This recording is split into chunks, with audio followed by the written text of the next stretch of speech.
우리가 잘 아는 대로 5월은 가정의 달입니다. 가정의 달인데 오늘이 가정의 달의 마지막 주일이죠. 매 주일마다 가정과 관련된 그런 은혜를 우리가 절기로 나눴습니다. 5월 첫 주일에는 그야말로 가정의 핵심적인 요소죠. 가정의 핵심적인 구성원인 우리 자녀들, 어린이 주일로 그렇게 드리면서 자녀들을 주신 하나님께 감사를 드리는 그런 예배를 드렸습니다. 그 다음에 5월 8일은 뭡니까? 우리 가정의 여전히 핵심적인 그런 구성원이죠. 우리 부모님들을 생각하면서 우리 부모님들을 주신 하나님께 감사를 드리며 그렇게 예배를 드렸었죠. 오늘은 이제 5월 가정의 달 마지막이고 또 특별히 가정주일로 드리게 되는데, 가정의 핵심적인 구성원들이 제가 아까도 말씀드렸습니다만은 부모님 계시고 또 자녀 계시고 그 다음에 누구겠습니까? 그야말로 핵심 중에 핵심인 부부가 있지 않겠습니까? 그래서 마지막이고 가정주일이니까 오늘은 부부에 대해서 한번 집중하면서 이렇게 하나님께 우리 부부가 서로 만나게 하시고 우리 부부를 통하여 가정을 세우게 하신 그 은혜에 감사를 드리면서 그렇게 예배를 드리는 것이 합당하리라 그렇게 생각이 됩니다. 그래서 저는 부부를 중심으로 해서 오늘 본문의 메시지의 제목처럼 둘이 하나가 된다는 것, 성경에서 요구하는 게 부부 둘이 하나가 되는 걸 요구하잖아요. 이게 무슨 의미를 가지고 있는지를 한번 살피면서 그렇게 은혜를 나눠보기를 원하는데요. 여러분, 아까도 제가 말씀을 드렸습니다만은 이 가정을 이루는 구성원들은 이제 크게 부모, 그 다음에 자녀, 그 다음에 부부 이렇게 셋으로 나눠집니다. 이 부류가 그야말로 핵심적인 그런 요소라고 볼 수가 있죠. 그런데 가만히 살펴보면 이 각각의 관계가 조금씩 차이가 납니다. 예를 들면 부모 자식 간의 관계와 부부의 관계는 조금 차이가 나요. 여러분, 부모 자식과의 관계, 우리가 상식을 동원해도 얼마든지 생각할 수 있는 것입니다만은 부모 자식 간의 관계를 우리는 무슨 관계라고 이야기를 합니까? 혈연 관계다, 그렇게 이야기를 합니다. 여러분, 혈연 관계라는 것은 무엇일까요? 끊을래야 끊을 수 없는 관계라는 겁니다. 우리 주님께서는 부모님들에게 그렇게 이야기를 하셨습니다. 마태복음 7장에서 그 암시를 받는데 뭐라고 이야기를 하냐면, 너희가 비록 악인이라고 할지라도 제 자식에겐 좋은 것 주지 않느냐라고 그렇게 얘기를 했어요. 악인이라도 자기 자식은 챙긴다는 겁니다. 고슴도치도 제 자식은 어떻다? 예쁘다, 챙긴다는 거예요. 그죠? 그리고 또 자녀들에겐 뭐라고 이야기를 합니까? 내 부모가 누구든지 상관없이 그가 너희 부모냐? 그러면 너는 순종하고 공경해야 된다. 그것이 당연하고 옳은 일이다. 그렇게 가르쳐 주셨어요. 다시 말해서 자녀가 어떻든지 부모가 어떻든지 상관이 없이 그가 부모이고 그가 자녀입니까? 그러면 마땅히 공경하고 순종하고 또 잘 대해주고 잘 양육해야 되는 것, 이게 부모 자식의 관계라는 것이죠. 끊을래야 끊을 수가 없다는 겁니다. 아이고, 누가 나빠서 내가 확 끊어버리겠다, 호적에서 파버리겠다, 아무 소용이 없는 말입니다. 끊을래야 끊을 수가 없는 관계가 어떤 관계라는 겁니까? 혈연 관계라는 겁니다. 그러면 부부 관계는 뭘까요? 부부 관계는 조금 다릅니다. 이거하고 부부 관계는 혈연 관계입니까? 아닙니까? 혈연 관계가 아니잖아요. 그죠? 그럼 부부 관계는 뭘까? 조금 고상한 말로 언약 관계라고 이야기를 합니다. 부부 관계는 무슨 관계라고요? 언약 관계, 그렇게 이야기를 하는 겁니다. 여러분, 언약 관계가 혈연 관계에 차이가 있습니다. 혈연 관계는 끊을래야 끊을 수가 없는 관계이지만 언약 관계는 말입니다, 어떤 때 끊을 수 없습니까? 어떤 제약, 어떤 조건이 만족했을 때에 끊을 수 없습니다. 그런데 어느 한쪽 상대방이라도 그 어떤 계약 조건을 충족하지 않으면 끊어질 수도 있는 것이 언약 관계입니다. 반드시 끊어야 된다는 게 아니라 끊어질 수도 있는 것이 언약 관계라는 거예요. 그래서 언약 관계가 진정 아름다운 관계가 되기 위해서는 그 조건이 만족을 해야 된다는 겁니다. 그게 바로 언약 관계의 특징이에요. 혈연 관계와는 다른 특징이라는 것입니다. 그래서 결혼식을 할 때마다 뭘 합니까? 혼인 서약이라는 걸 합니다. 혼인 서약. 여러분, 교회에서 결혼 예배를 드릴 때 혼인 그 서약을 이렇게 보면 대부분 어떤 내용으로 되어 있습니까? 사는 날 동안 상황이 어떻더라도 배우자로서의 책임을 다할 것과 그 다음에 배우자로서 대의와 종조를 지킬 것을 서약을 합니다. 그게 이제 그 혼인 서약을 할 때에 뭐 결혼 예배에서 그렇게 드리는 것이고, 또 뭐 사회에서도 여전히 이런 결혼식의 방식을 서양에서 하는 방식을 들여왔기 때문에, 기독교 국가들에서 하는 방식을 들여왔기 때문에 그런 서약을 하고 있는 것들을 볼 수가 있는 것이죠. 제가 이 말씀을 준비하면서 저도 뭐 아직 한 번도 그렇게 해본 적은 없습니다만은 그런 생각이 들었습니다. 우리가 결혼 기념일이 이렇게 되면 부부간에 뭐 식사도 한번 하고, 그죠?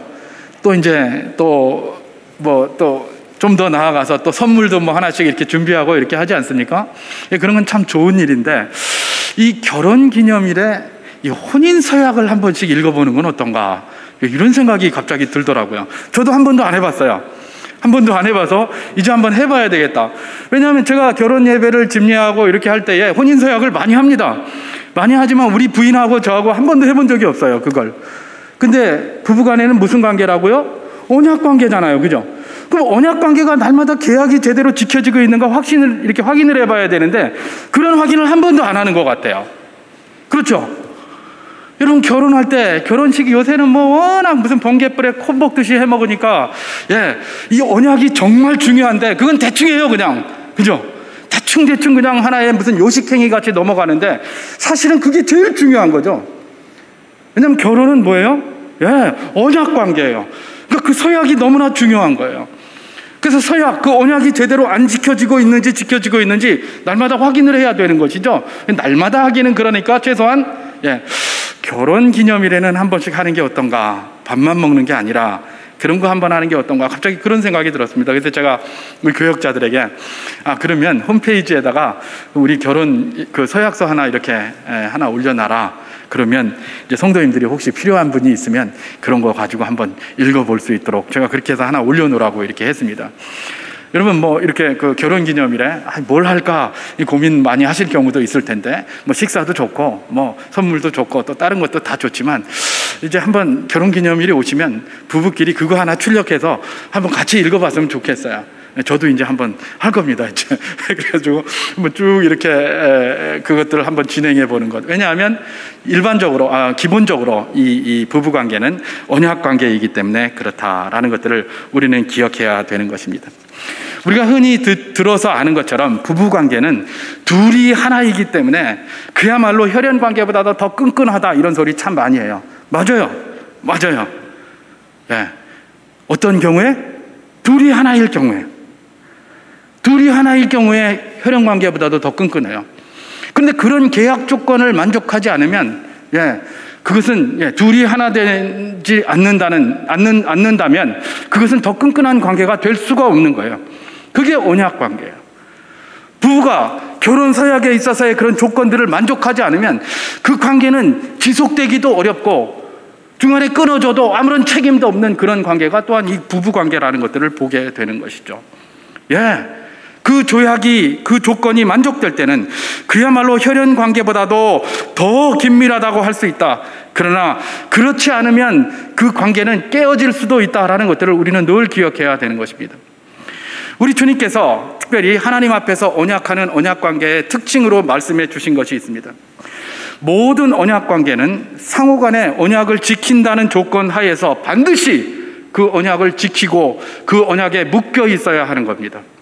이게 우리 주님께서 가르쳐 주시는 거예요. 그런데 언약에 묶이지 않고 자유로워질 때가 있습니다. 그때는 언제입니까? 언약을 한 상대가 죽었을 때는 꼭 언약을 묶일 필요가 없어요. 자유로워질 수가 있어요. 상대가 죽었을 때. 그 다음에 또 다른 경우도 있어요. 상대가 죽지는 않았지만 이런 경우에는 그 언약에 묶일 필요가 없어요.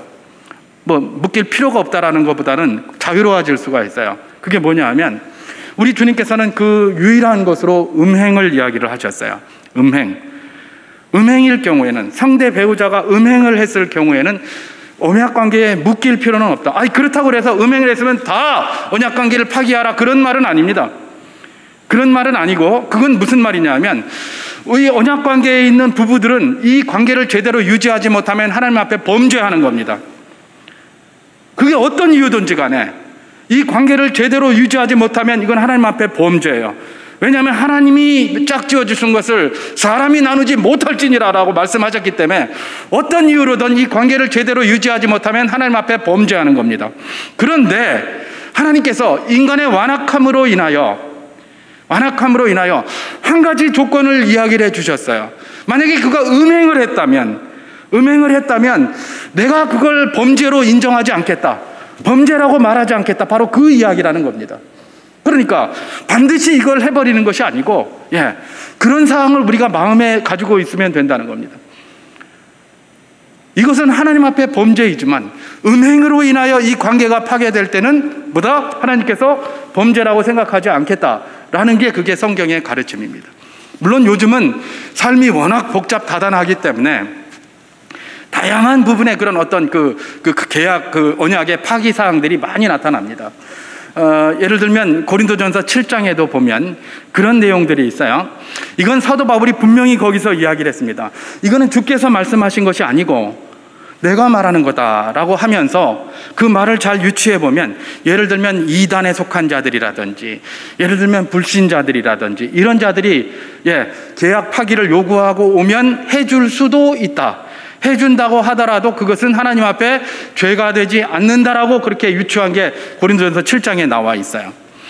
그런데 그것조차도 오늘날의 이 복잡 다단한 삶을 다 유지하기가 힘든 겁니다. 예를 들면 가정이 있는데 날마다 가정 폭력이 있고, 날마다 거기서 뭐 하고 부양 의무도 잘 지지도 않고 이런 일들이 많이 있어요. 자, 그렇게 되니까 이 가정 생활이 지옥과 같다, 이거 어떻게 했으면 좋겠느냐, 이런 이야기들이 많이 나오는 것이죠. 그래서 기독교 윤리에서 나온 것이 무엇입니까? 덜 악한 법, 덜 악한 원칙이 나왔어요. 그게 뭐냐? 이거는 악한 것은 악한 것인데 덜 악하다. 그래서 less evil 원칙, 그래서 그런 원칙이 나온 것이죠. 그래서 이제 많은 그런 어떤 기독교 신학자들이나 교계에서 그런 것들을 많이 원용을 합니다. 그래서 이것을 판단해 봐서 이것은 그냥 음행은 아니라고 할지라도 이것은 좀 문제가 있어서 힘들겠다라고 판단을 해 주는 것이죠. 자, 그럼에도 불구하고 그것은 사람들이 만들어서 사람들의 제도로 들어간 것이지 주님이 말씀하신 것은 아니에요. 주님도 원래는 그 갈라서는 것을 절대로 거부하셨어요. 그러나 인간의 완악함을 인하여 한 가지만 허락을 했는데 그게 뭐예요? 음행이 바로 그 조건이다. 그래서 배우자가 음행을 했다 이러면 뭐예요? 그 관계를 파기해도 전혀 문제가 되지 않는다. 누구 앞에서? 하나님 앞에서. 사람 앞에서야 요즘 법도 다 없어졌는데 사람은 신경 쓸 게 뭐 있겠습니까? 하나님 앞에서 죄가 되지 않는다라고 그렇게 이야기를 하고 계시는 것입니다.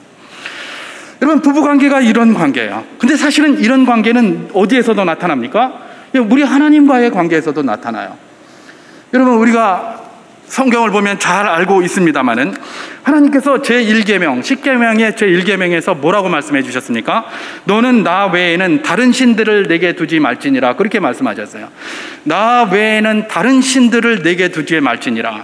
이게 우리가 일반적으로 우상 숭배에 관한 것을 금하는 것으로 그렇게 알고 있고, 또 그게 제1계명 아닙니까? 근데 여러분, 우상 숭배가 뭐죠? 우상 숭배는 곧 음행과 같은 거예요. 주님께서는 우상 숭배, 다시 말해서 음행하는 것에 대해서는 가장 앞에 다루고 있는 거예요.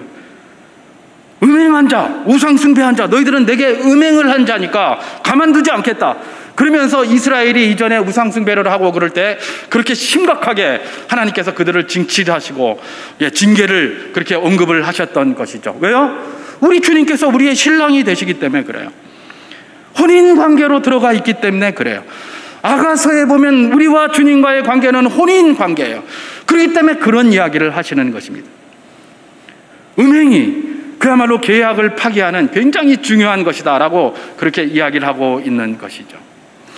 근데 사실은 하나님과 우리와의 관계는 사실은 이거 알고 보면 이 모든 것들을 아우르는 것보다 더 추월을 합니다. 예를 들면 부모 자녀와의 관계는 혈연 관계라고 제가 말씀드렸습니다. 그리고 부부와의 관계는 언약 관계라고 말씀을 드렸습니다. 혈연 관계는 끊을래야 끊을 수가 없어요. 이건 해결 방법이 없습니다. 죽기 전에는 해결이 안 되는 방식이에요. 근데 언약 관계는 뭐예요? 언약 관계가 잘 이루어진다는 조건 하에서 이루어지는 관계라고 했죠. 그 언약 관계가 깨지는 길이 있다고 했습니다. 자유로워지는 그런 경우가 있다고 했습니다. 하나는 상대 배우자가 죽었을 때, 또 다른 하나는 상대 배우자가 음행을 했을 때, 또 또는 요즘은 레스 이벌 원칙에 따라서 여러 가지 그런 원칙이 있습니다만은 사실은 그것은 인간이 만들어낸 것에 불과한 것이니까 뭐 그 정도로 이렇게 해결해 볼 수 있다고 했습니다. 근데 하나님과의 관계는 이게 조금 독특해요. 우리가 이걸 알 필요가 있어요. 하나님과의 관계는 아까 제가 말씀드린 것처럼 우상 숭배를 금하시면서 내가 너의 신랑이 된다라고 이야기하시니까 언뜻 딱 볼 때는 언약 관계인 것 같아요. 하나님과 우리와의 관계는 언약 관계가 맞습니다. 어떤 언약의 관계입니까? 그래서 하나님이 언약을 우리에게 주셨어요. 뭡니까? 구약, 신약 그래요. 그래서 하나님과의 관계와 우리의 관계가 온전히 되기 위해서는 구약과 신약에 나와 있는 언약을 충실히 지킨다는 조건 하에서 이 언약이 온전해지는 거예요. 그래서 하나님께서 그 언약에 묶여가지고 우리에게 할 걸 다 하시는 거고 우리도 또 그렇게 충실히 그것을 지켜나가야 되는 것이죠. 그런데 여기에는 언약 관계이지만 조금 특수성이 있다고 그랬어요. 왜 그렇습니까? 예를 들면 자식이 부모를 선택할 수 없잖아요. 언약 관계라는 것은 서로 언약을 맺는 사람들이 서로 선택할 수가 있어요. 그렇잖아요. 우리들이 계약 맺자, 우리들이 언약하자 이렇게 하지만 하나님과 우리의 언약은 우리가 하나님을 선택한 게 아니에요. 그죠? 우리에게는 선택할 수 있는 권한이 없어요. 믿음에 대해서 우리가 다음에 이야기할 때 한번 이야기를 하겠지만 우리가 하나님을 믿은 게 아니에요. 하나님은 우리에게 은혜를 먼저 주셔서 선택을 해 주셨기 때문에 믿게 되는 거예요. 그러니까 우리가 하나님을 선택한 게 아니잖아요. 하나님을 선택한 게 아니라 하나님이 우리를 선택하셔서 또 언약의 내용도 하나님께서 일방적으로 우리에게 주셨어요. 그죠? 자, 이것은 뭡니까? 마치 자식이 부모를 선택할 수 없는 것과 똑같아요. 자식이 부모를 선택할 수 없는 거예요. 그래서 혈연관계예요. 그럼 우리가 하나님을 선택할 수 없고 하나님이 일방적으로 주신 그런 관계라면 이것도 혈연관계와 또 비슷한 것 아니겠습니까? 바로 그것입니다. 우리 주님과 우리와의 관계는 기본적으로 언약관계이지만 이게 언약관계만으로 설명할 수 없는 것은 굉장히 혈연관계와 비슷한 게 거기 많이 있는 것이죠. 그래서 때로는 언약관계임에도 불구하고 우리가 하나님의 언약을 제대로 지키지 못했을 때에 그야말로 계약을 파기하는 것이 아니라 그럼에도 불구하고 그를 다시 세우려고 노력하시는 분이 누구시다? 하나님이시다라는 그런 이야기인 것입니다. 그래서 우리를 버리시지 않고, 버리시는 것이 아니라 버리시지 못하는 분이 누구라는 거예요? 하나님이시다. 바로 그 이야기를 하는 것 아니겠습니까? 그래서 사도 바울은 로마서 8장 38절에서 39절 이렇게 이야기를 했죠. 내가 확신하노니 사망이나 생명이나 천사들이나 권세자들이나 현재일이나 장래일이나 능력이나 높음이나 깊음이나 다른 어떤 피조물이라도 우리를 우리 주 예수 그리스도 안에 있는 하나님의 사랑에서 끊을 수 없으리라. 그 무엇도 하나님의 사랑에서 우리를 끊을 수 없다. 때로는 우리가 잘 못해도 끊을 수가 없어요. 끊어지지가 않아요. 왜요? 이 혈연 관계라는 거예요. 끊을래야 끊을 수 없는 관계예요. 하나님과 우리의 관계는 기본적으로 언약 관계이지만 이게 혈연 관계가 같이 스며들었어요. 끊을 수가 없는 언약 관계 중에서도 굉장히 좀 특이한 독특한 관계가 돼 있어요. 그러면 혈연 관계로만 우리 하나님을 들여다볼 수 있는가? 또 그것도 아니에요. 그죠?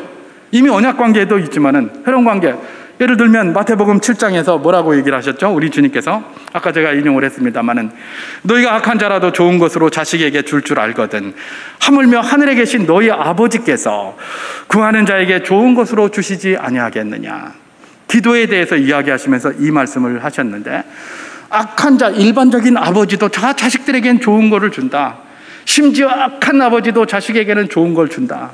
그런데 너희 하나님 아버지일까 보냐. 이 말은 뭐예요? 일반 아버지, 이 혈연 관계에 있는 아버지보다 훨씬 더 좋은 것을 주시기를 원하시는 분이 누구시다? 하나님이시라는 거예요. 그러니까 이건 혈연 관계에도 일반적인 관계를 초월하는 관계예요. 이게 우리 하나님과의 관계예요. 그래서 하나님과 우리와의 관계는 어떤 관계이다? 기본적으로 언약 관계이지만 언약 관계를 초월하는 것이고 또 기본적으로 혈연 관계이지만 혈연 관계를 초월하는 것이 바로 뭐다? 우리 하나님과 우리의 관계예요. 그래서 하나님이 내가 너희 아버지가 된다라고도 이야기를 하시고 또 뭡니까? 내가 너희의 신랑이 된다라고도 이야기를 하시는 것입니다. 그게 성경 전체에서 이야기를 하고 계시는 것이죠. 하나님과 우리의 관계가 부모 자식 간의 관계, 그 다음에 부부 간의 관계보다도 훨씬 더 긴밀하고 질서가 있으며 책임감을 요구하는 성숙한 관계다라는 것들을 우리는 먼저 알 수가 있는 것입니다. 자, 이 관계 중에서 오늘 부부에 집중하기로 했으니까 부부의 관계를 이제 한번 들어가 보기를 원하는 것입니다. 부부는 반복해서 제가 말씀을 드리지만 언약 관계라고 했습니다. 언약 관계는 뭐예요? 어떤 조건이 있습니다. 그 서약을 지키는 그 한에 있어서 그 관계가 유지되고 계속되는 것입니다. 그 서약을 지키지 않으면 그 관계는 파기될 수밖에 없는 그런 관계가 뭐다? 부부 관계다. 그렇게 이야기를 하는 것입니다.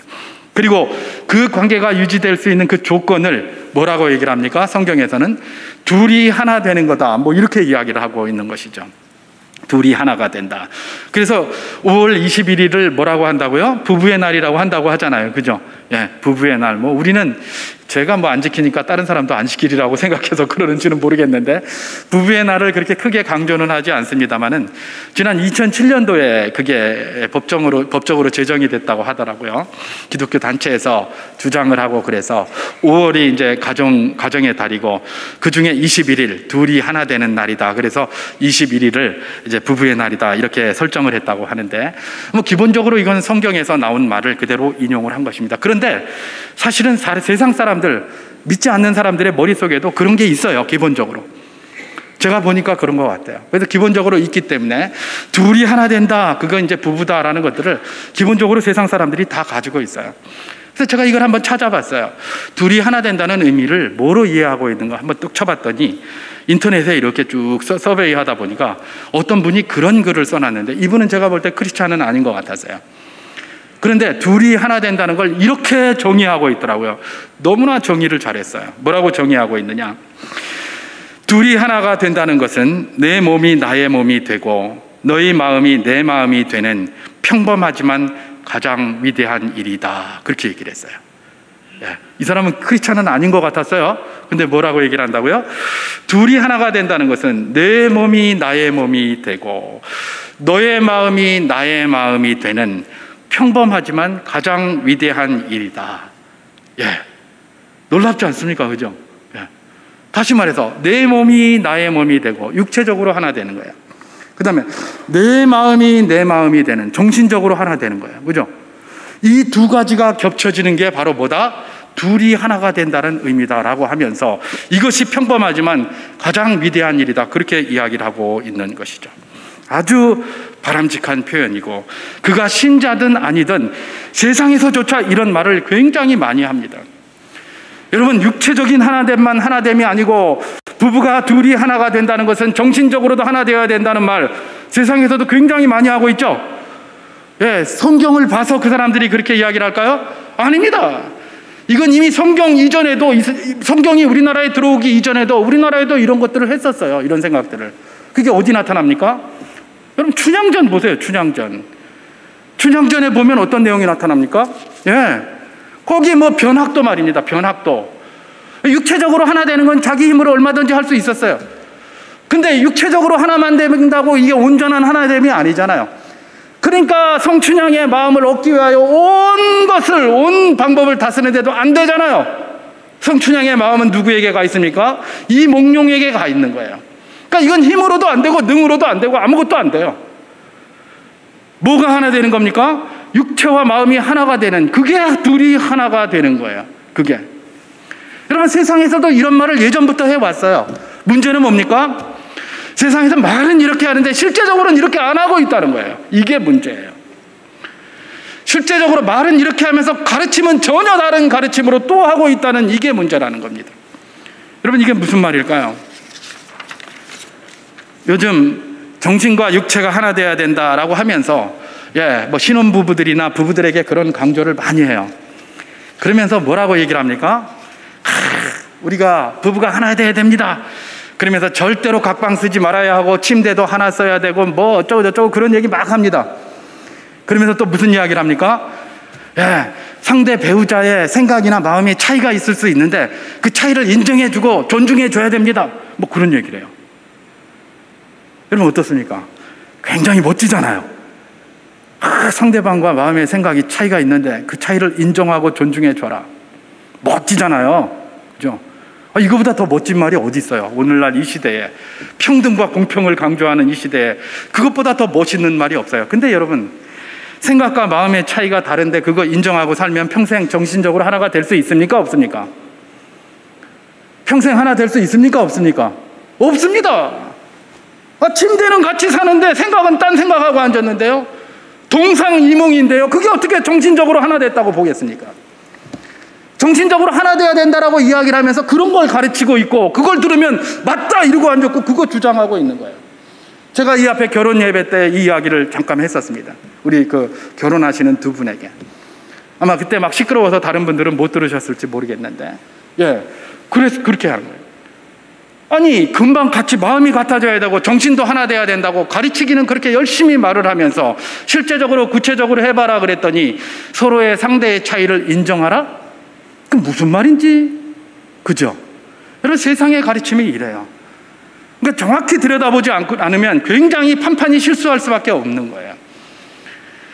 여러분, 주님께서는 둘이 하나가 되는 것이 그게 아니라고 이야기를 합니다. 물론 인간은 완악해요. 인간은 죄된 본성을 가지고 있어요. 그래서 마음과 생각이 굉장히 달라요. 그렇기 때문에 그냥 이 다툼, 이게 뭡니까? 이 생각이 다르기 때문에 날마다 다툼이 일어날 수가 있어요. 그러니까 네가 틀렸다 내가 틀렸다 이렇게 시작하면 어떻게 되는 겁니까? 날마다 다투기 때문에 그야말로 한 침대에 있을 수도 없고 한 집에 있을 수도 없게 되는 거예요. 그런 점에서 분열이 되니까 그것 다듬어라, 그것 조심해라, 인정하고 그냥 같이 살아라. 결국은 세상에서 말하는 것은 육체와 정신이 하나 되는 것을 둘이 하나됨이라고 이야기를 하면서도 실제로는 그냥 육체만 하나 되고 있는 것을 유지하기 위하여 가르치는 것에 불과하다라는 것들을 우리는 얼마든지 발견할 수가 있는 것입니다. 죄된 본성의 인간에게 처음에는 그런 접근이 필요할지 모릅니다. 근데 성경은 거기서 머무르면 안 된다고 이야기를 합니다. 상대 배우자가 나에게 뭐라고 얘기를 합니까? 내 차이와 내 생각의 차이와 내 생각의 다름을 인정해 줍니까? 그러면 나는 내가 인정받았으니 이게 맞겠다라고 거기 머무르면 안 된다는 겁니다. 배우자가 그걸 인정해 주면 나는 거기서 딱 그걸 붙들고 내 마음은 하나님도 못 바꿔 이래가면서 딱 앉아 있는 게 아니라 나도 바꿔가야 된다는 겁니다. 제3의 문화를 향하여.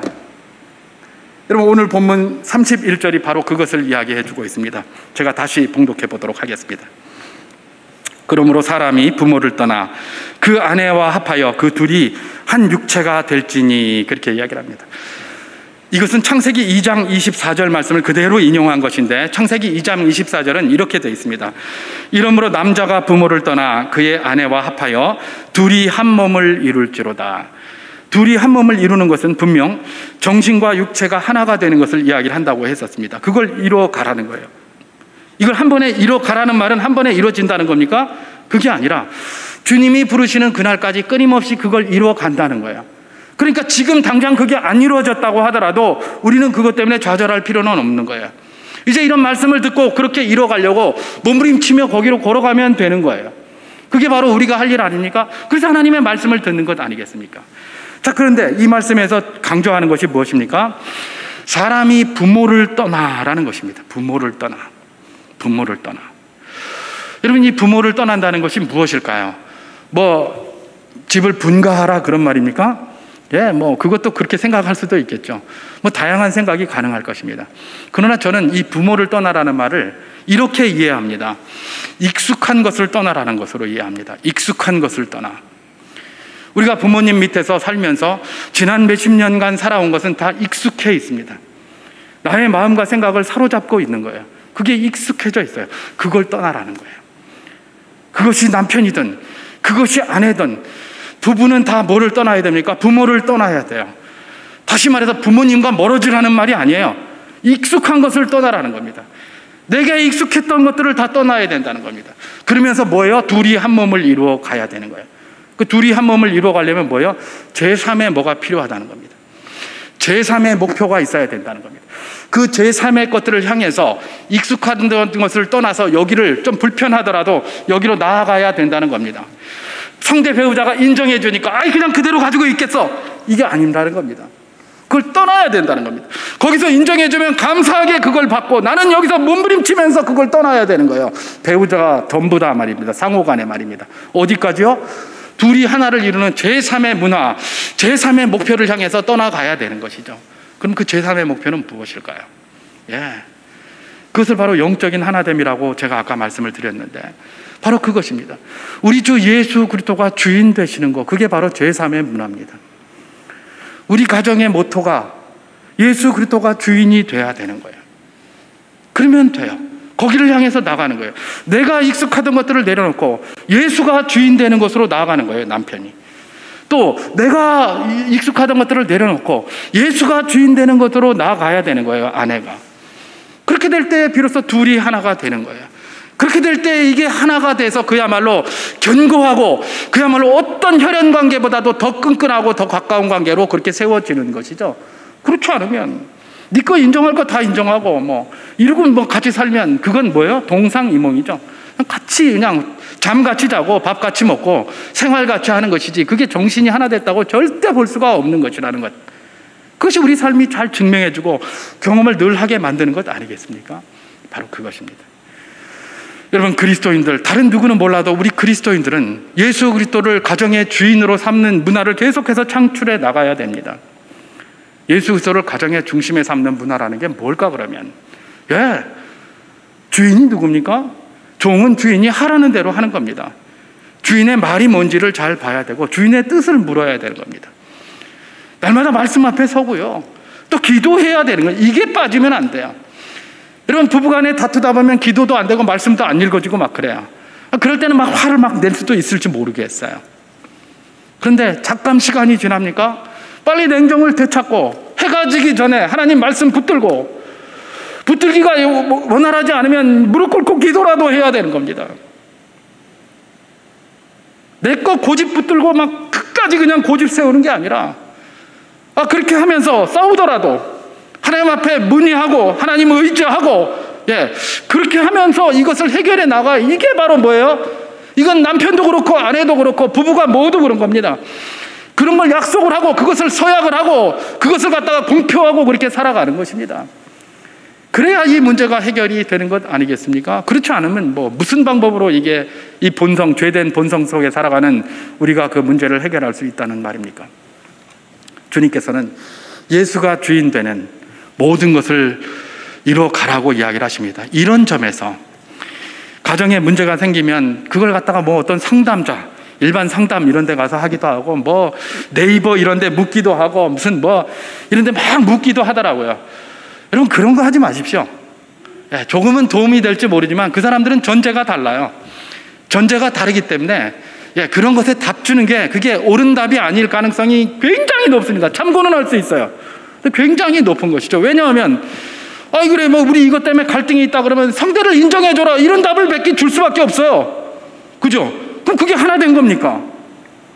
하나 된 게 아니잖아요. 그러니까 그런 답을 얻고 싶으면 그렇게 하면 돼요. 그리고 그거 물을 필요도 없죠. 그거 다 알죠. 근데 진정한 하나님께서 주시는 답은 무엇입니까? 바로 마음이 하나가 되는 것까지 다 함께해서 정신적으로 육체적으로 다 하나가 되는 완전하고 온전한 하나됨, 그 이야기를 하시는 거예요. 그렇기 때문에 뭘 한다? 예수 주인 되게 하는 거다. 네가 말씀 들여다봐라. 기도의 손을 붙잡아라. 그리고 정말 답답하면 누구에게 물어야 됩니까? 경건한 동역자들에게 물어보면 됩니다. 주변에 장로님도 계시고 구역장님도 계시고 권사님도 계시고 집사님도 계십니다. 그런 분들에게 기도도 부탁하고, 이럴 때는 좀 어떻게 했으면 좋겠냐, 그러면 그분들이 기도하고 그분들이 안에 계신 성령께서 우리에게 이런저런 방식을 이야기해 줄 수 있을 것입니다. 제가 세상의 상담자를 무시하는 것 아닙니다. 세상에 무슨 변호사를 무시하는 것 아닙니다. 기독교인들은 기본적으로 이것을 먼저 해야 된다는 겁니다. 그래야 옳은 답을 받을 수가 있어요. 그렇지 않으면 세상에서 돌아다니는 그런 답밖에 얻을 수가 없는 겁니다. 그러면 하나님 앞에는 계속해서 범죄, 죄악을 쌓고 있는 것에 불과하다라는 것들을 우리는 기억해야 한다는 것입니다. 말씀을 정리하면서 흔히 그런 말을 많이 합니다. 결혼을 하는 분들에게 이제 그런 말 많이 하고 또 일반적으로도 그렇게 많이 생각을 하죠. 당신의 목표는 뭐냐? 그러면 행복한 가정을 꿈꿉니다. 행복한 가정을 목표로 하고 살아갑니다. 그런 소리 많이 해요. 그죠? 많이 그런 소리 또 듣기도 합니다. 근데 여러분, 행복한 가정, 이게 목표가 될 수 있을까요? 행복한 가정을 목표로 살아가고 있습니까? 어떻습니까, 여러분? 행복한 가정을 목표로 살아간다. 여러분, 행복한 가정을 목표로 살아가면 행복해지지 않아요. 참 굉장히 역설적인 말인데, 그거 왜 그럴까? 여러분, 오늘 주보에 보면 주보 안에 글이 하나 있습니다. 여기 글 제목이 아빠의 환상 이렇게 돼 있는 글입니다. 이건 뭐 이제 꼭 아빠일 필요는 없습니다. 엄마의 환상도 되고 부모의 환상일 수도 있고 뭐 아니면 뭐 부부의 환상일 수도 있고 뭐 이런 환상이에요. 여러분, 이런 데 보면 행복한 가정이 되려고 이분이 정말 노력을 많이 해요. 그죠? 굉장히 노력을 하는데 이게 행복한 가정이 될 줄 알았더니 나중에 보니까 전진 앞으로, 그리고 막 전쟁에 막 뛰어나와서 전쟁을 막 하다 보니까 돌아보니까 아무도 안 따라왔네. 나 혼자, 소대장 혼자 앞에 나가서 막 싸우고 있네. 그럼 그냥 끝난 거예요. 여러분, 행복한 가정을 목표로 삼으면 마치 행운의 여신은 뒷머리채가 없다는 그런 말처럼 말입니다. 도대체 언제까지 해야 그것이 있을지 모릅니다. 행복이 오지도 않습니다. 그러면 뭐를 해야 될까요? 어떤 가정을 목표로 하고 살아야 될까요? 예수 그리스도가 주인 되는 가정을 목표로 하고 살아야 되는 겁니다. 그러면 행복은 따라오게 돼 있습니다. 그것이 주님께서 가르쳐 주시는 거예요. 둘이 한 몸을 이루어 예수 그리스도가 주인 되는 가정을 이끌어 가라. 그러면 행복은 저절로 따라오는 거지, 행복을 쫓아다니면 행복은 도망가게 돼 있습니다. 그게 바로 성경이 지금까지 끊임없이 우리에게 이야기를 해주고 있는 것이고 가정에게 이야기를 해주고 있는 것입니다. 근데 행복한 가정을 찾다 보니까 온데 다른 데서 행복 다 찾고 행복이 뭔가라고 쫓아다녀봐야 행복이 없습니다. 얼마나 더 해야 행복이 되는지 우리 잘 모릅니다. 그러니까 그것에 목표를 두는 것이 아니라 예수 그리스도가 주인 되는 내 가정, 그 가정을 위해서 끊임없이, 그게 한꺼번에 다 이루어지지 않지 않습니까? 그야말로 끊임없이 기도하며 나아가고 부족함을 서로 고백하고 나아가고 부부가 함께 눈물 흘리며 기도하고 나아가고 말입니다. 그런 과정을 통해서 모든 것들이 아름답게 되고 그런 과정 속에서 행복이 순간순간 가정에 몰려오는 것입니다. 우리 마음이 조석간에 변하고 아까 다르고 지금 다르고 막 변덕이 죽을 듯 하는데 우리 마음의 행복이 도대체 얼마나 가겠다는 말입니까? 그런 걸 목표로 하면 안 됩니다. 우리 이 죄된 본성에 의지한 것에 목표를 두면 망할 수밖에 없습니다. 죄된 본성이 아니라 변치 아니하는 하나님의 말씀, 변치 아니하는 예수 그리스도의 진리 가운데 우리의 가정을 세워갈 때에 비로소 우리 가정이 행복한 가정이 될 것이고 아름다운 가정이 될 것입니다. 둘이 하나가 된다는 것, 다른 것이 아닙니다. 예수 그리스도를 주로 삼는 그 가정, 말씀과 기도와 그것을 먼저 앞세우고 나의 욕심과 나의 정을 십자가에 내려놓을 줄 아는 그런 가정, 그런 가정이 비로소 둘이 하나 되는 아름다운 가정이 될 줄 믿습니다.